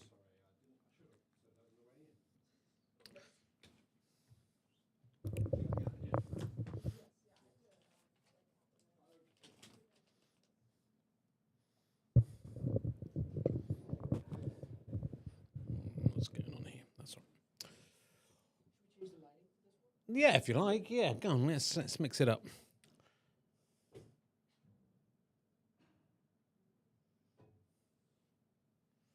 You start to get a little kind of when you look at this lined pattern for too long, it starts to strobe a little. No, I don't know. So if I go down, yeah, it's nice to have a bit of difference. You gotta wake up. Yeah, my son woke me up all night long. I'm surprised I've got any energy left, but I seem to be doing okay. It's good to have a bit of sandwich to keep me going.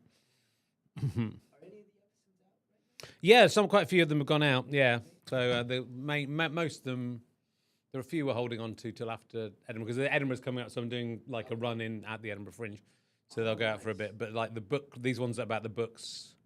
Quite a few of those have been out. Yeah, so Jenny Colgan, who we did last time, I think it's just gone out. But yeah, quite a few of them have gone out because then I did a couple in a venue which are going out this week and next week. How are you doing? Yeah, it's all good. It's all good. Yeah. People seem to like it. It really works, I think, in here. So it's nice, isn't it? And it's nice to be able to get like 3 done, Yeah. and then so I think we'll come back and we're going to be quite a long way ahead by after Edinburgh. But the book club one we'll have to keep on doing. But I think also it's good to just keep ahead of the game a little bit. So, and I think The only one who does like stand-up comedy. right, okay, yeah. That's good. Yeah, good. But yeah, it's so different than doing it live. But I think they are sort of still working as comedy things. But then it can be a bit. I think for the book club ones, which are a bit more serious, it's sort of usually on Zoom usually, and it's not. It's much better being face to face. Right, just watch yourself on those wires and crap. Yeah. Yeah. How have you been? Well, Apart from the arm? absolutely brilliant. Great. Mm. Ah. I've been being busy. Yeah, good. The book's great as well. I love the book. You had a look? Oh, Yeah, good, I've read it. good. I've read the whole thing. Have But you? yeah, well, I managed to find because I've only had the Word document of it, so I managed to find a program that reads it out to you. So I was listening to it in Oh, the that's nice. yeah, but it made it a bit easier because it's quite. I've had the last books I've had on PDF. And it's a bit hard to read, and I had to do them all quite close together. Yeah, so I was quite glad to find this program because I thought I generally listen to the audiobooks if I can. But this I had a nice So you had a computer. nice voice reading computer lady reading out to me who would occasionally suddenly go and turn into a man for a few lines. Well, but, that's, and then That's a shame. I mean, but no, it's I'm good. going to record the audio. Of course you book are, in yeah. in a short while. Of course, you know. but it's nice to get this. So we'll put this out when the book comes out. But it's nice to get That's it done. brilliant. Nice to get it done in advance. But yeah, as long as I know what's in there. I feel like it's really important for this to have always read the book. Yeah. Or listened to the book. Which obviously in some interviews you're going to get people will just go and hey, we got Nigel and he's got this new book because Yeah. with radio stuff it's hard for them to get to read it all, I guess. But And this is radio now, even though these days they film everything. so we're don't they? filming it. So we filmed our podcast for a long time. It's actually I think most podcasts are turning more to video, Yeah, and then having a sponsor in the video, which we haven't got. But it's just That's a good. You know, nice That's what puts me off yeah listening to what sound like quite interesting podcasts. yeah. Is you got read by the presenters 3 or 4 ads Yeah, before yeah. you even start. You just think, oh, It is annoying. I mean, it's the way to. It's unfortunately the way to I know it's the only way. to keep it going. But yeah, I mean, we're actually just struggling a bit. We had quite a good deal with the Acast who put ours out sort of golden handcuffs thing for a couple of years where they paid us pretty well. Yeah. But they always made sure we had enough. We actually made more money than the golden handcuffs. And then once it stopped, they're not that bothered about giving us stuff anymore. So it's the money's gotten right down, but it's still enough. Right, Brill.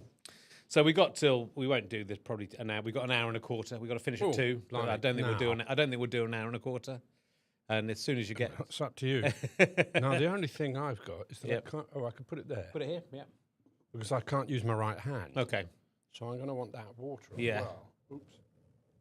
We'll put it somewhere comfy for Yeah, you. but And yeah, if we can stop and start if there's any, if anything, in case it shows up. If there's any, we can have breaks and we've got plenty of time. Sure. Just so I can use my left Yes. hand rather Okay. than my right hand. I mean, I can do stuff. Yeah. I've got really good at like unscrewing cans and things. left-handed, Wow. Yeah. So you're right-handed usually, are you? Yeah, Yeah. yeah. Oh. Okay. We'll get started.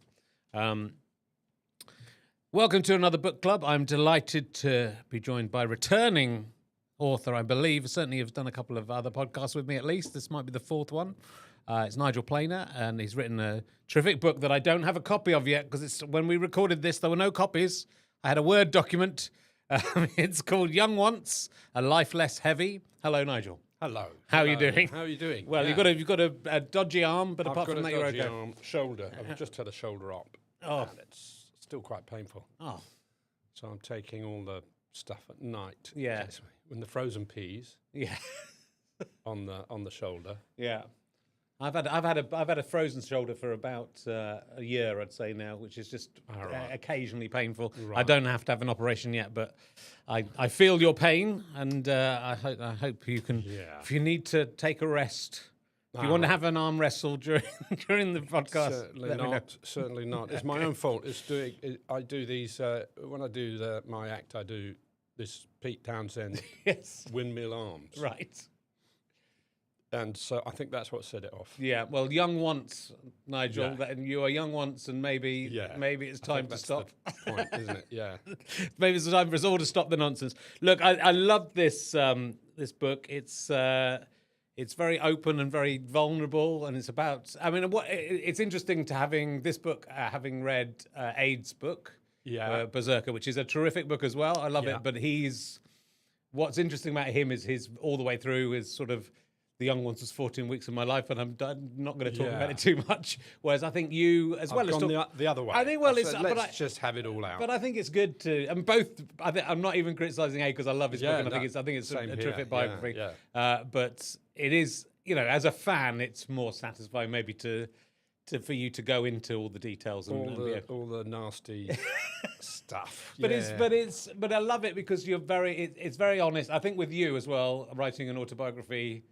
You must always be conscious of not going too Nicholas Craig as much as Yeah, Neil. there's a Nicholas Craig section Yes, there in is. the book, but there's a lot about Neil, the young ones, Yeah. myself, and Peter Richardson.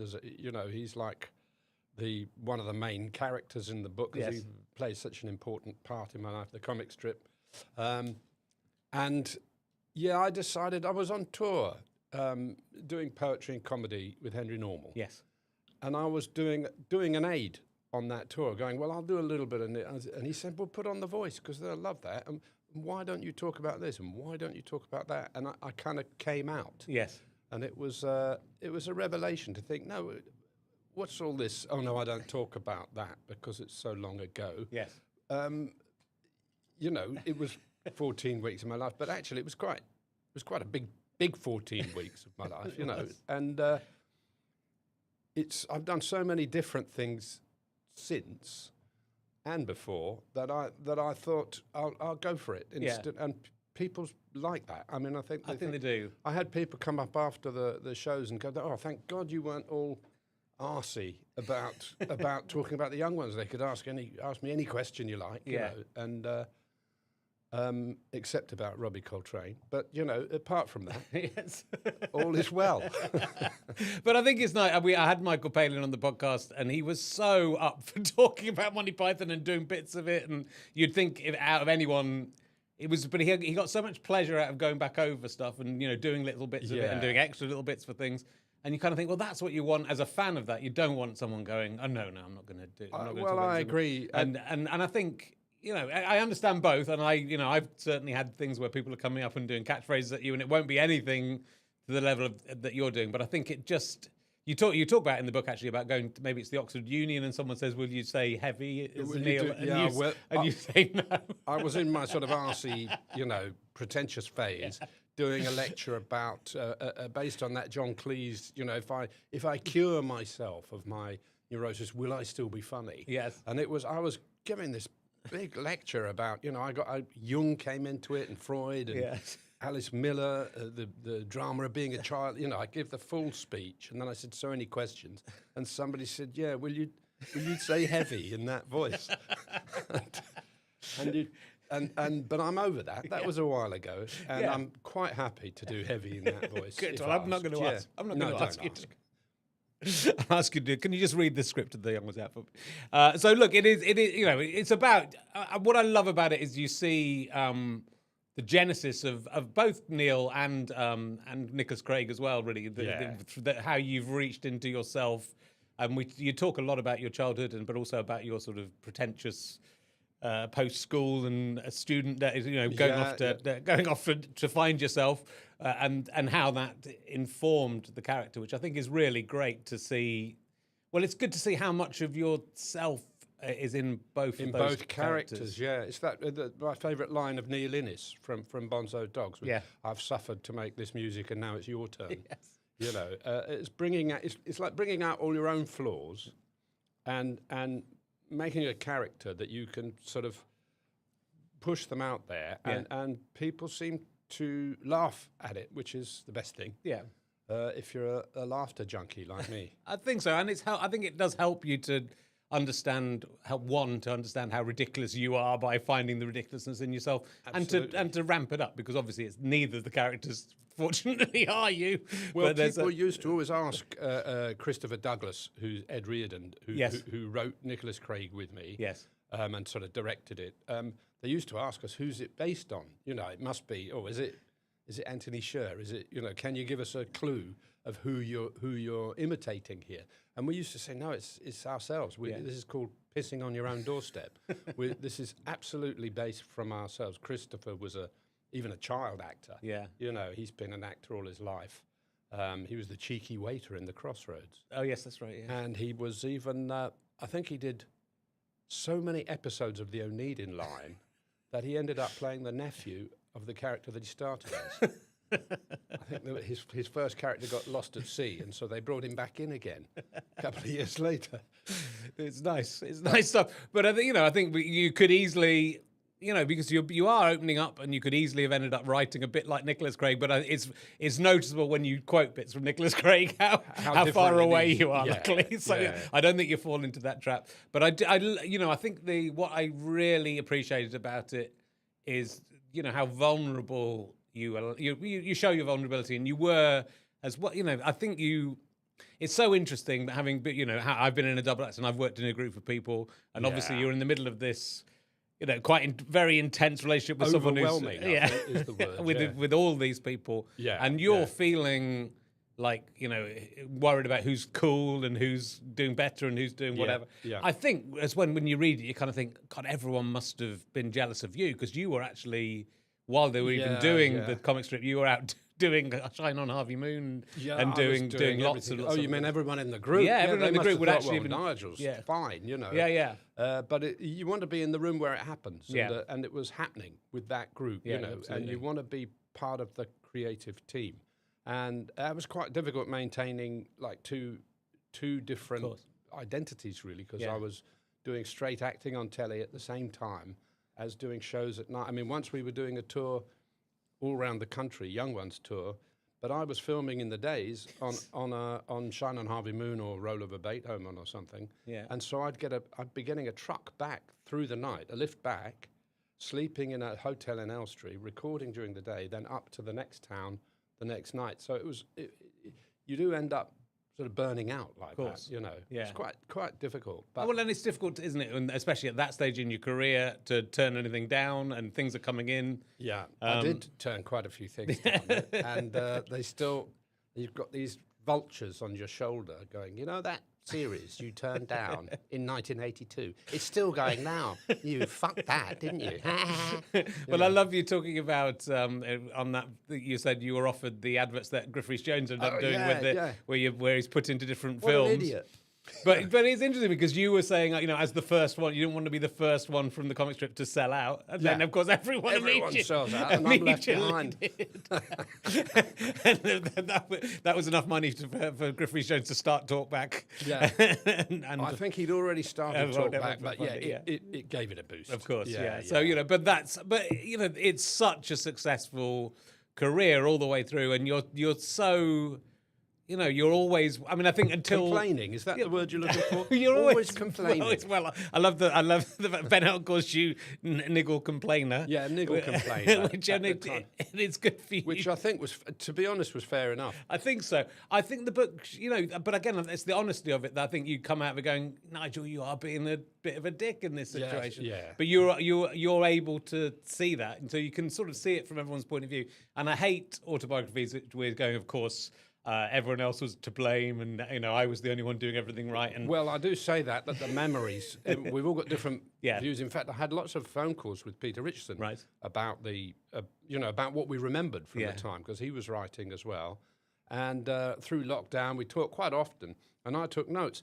And we had completely different memories of the same events. And I was just sort of trying to put it right in the book that mine are 100% accurate, and he's completely deluded.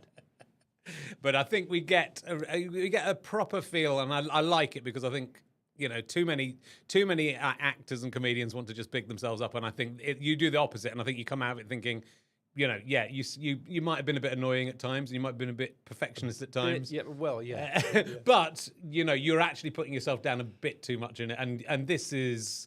Well, you no, know, I was a twat. Yeah, I was a twat. but you were doing it incredibly well, and it's interesting how insecure you were about all of those things. So it's Yeah. great for you to acknowledge the insecurity as well. Well, that's why I really like the title "Young Once," because it's been you go back over memory Yeah. and you think, that was a bad thing that happened, and when you've got to write it down, Yeah. you look at it and think, you idiot, course. it doesn't matter, and it's almost been like a therapeutic experience writing it down, having fun, Yes. and realizing how much fun it was, Yes. and how much love there was between us all, and how much there's still all that binding love between us all. Yeah, and it's just undeniably this amazing group of people who completely, blew the world of comedy apart, and you were right in the middle of it. And in some ways, I mean, even with the Young was going to America, and you're the only person who transfers Yeah, across to America. yeah. So you're. Oh no, not them. That yeah, was called. They brought a format of the Young Ones. Yeah. They called it "Oh No, Not Them," Yes. and they kept Neil. Yeah. And then they cut Rick completely. And you know the way these things happen with American sales. And they got the two other characters were sort of an American punk Yeah. and an American Mike kind of preppy guy. Yeah. They changed the names apart from Neil. And the guy was, I mean, to be fair to him, he was great, Dave Merkin. He went on to do The Simpsons. Yes.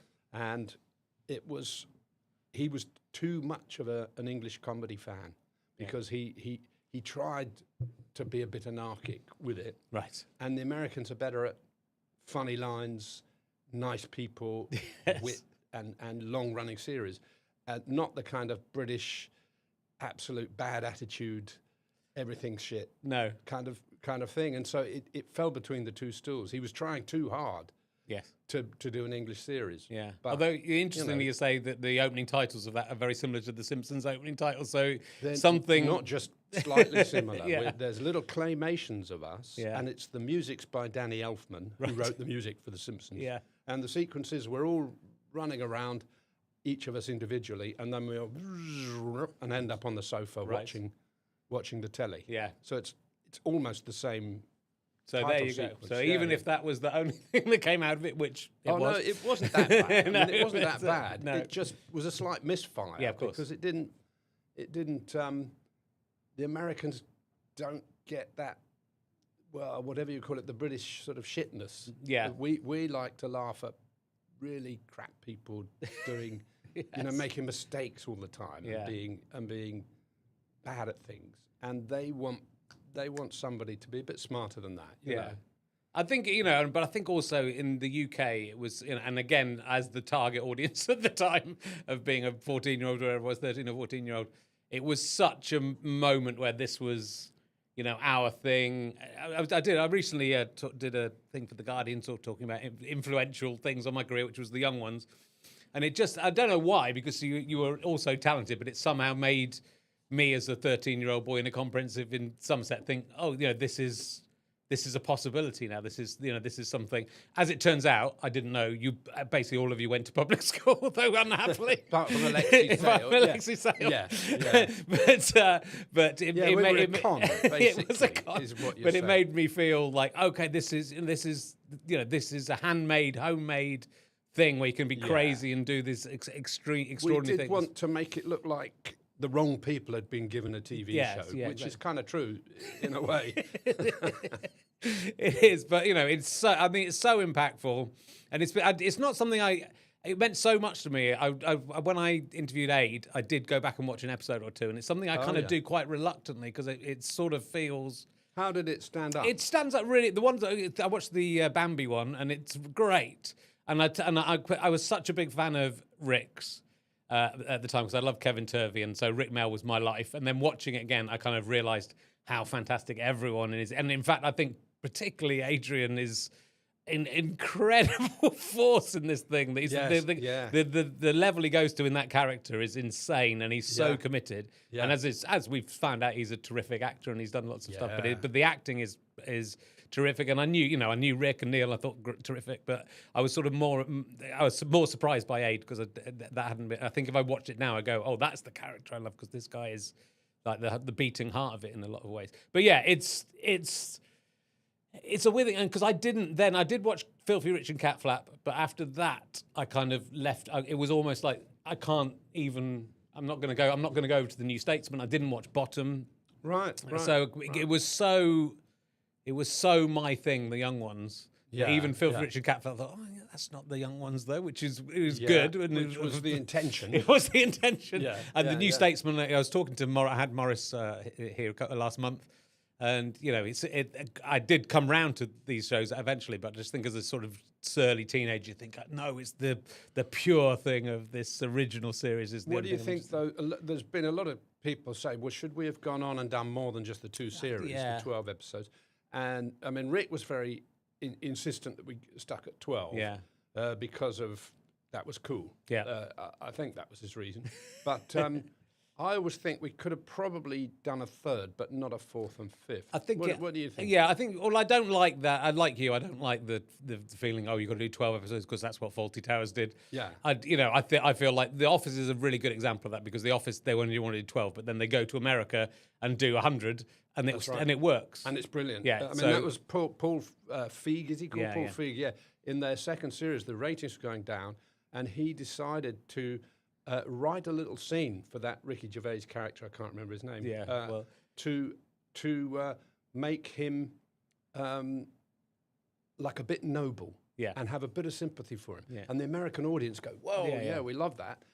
But it works. Yeah, if you've it's got very good- funny if series you've on got- the Americans' terms. Yeah, you and know. if you've got good characters, and they use all the peripheral characters really well in the American Yeah, version, yeah. then it really works. I think the young ones, would have been a bit of a one to make them all actually love each other. yeah, really, that wasn't going to happen. I realise now we've been our own worst enemies. Yeah, no, that they wouldn't have needed worked, to would it? destroy each other, and and it's Yeah. good that you all Yeah. went over a cliff and died. Yeah. But yeah, I feel I think you could have done a few more. Possibly a few Yeah. more would have been fun. I mean, I would have been up for it. but, Yeah, you of know. course. But it's so. Then it's just so of its time, and I think that's the thing to try and take that and say, let's take it to America. A is a sort of weird idea. Let's lose a lot of what makes it good, and take that out. But it's I think it was just such a powerful force for like my generation, and so many of comedians of my age will go, yeah, the young ones. Tiswas, I've just been talking to Chris Tarrant before as well, Oh, but yeah, Tiswas yeah. and the young ones.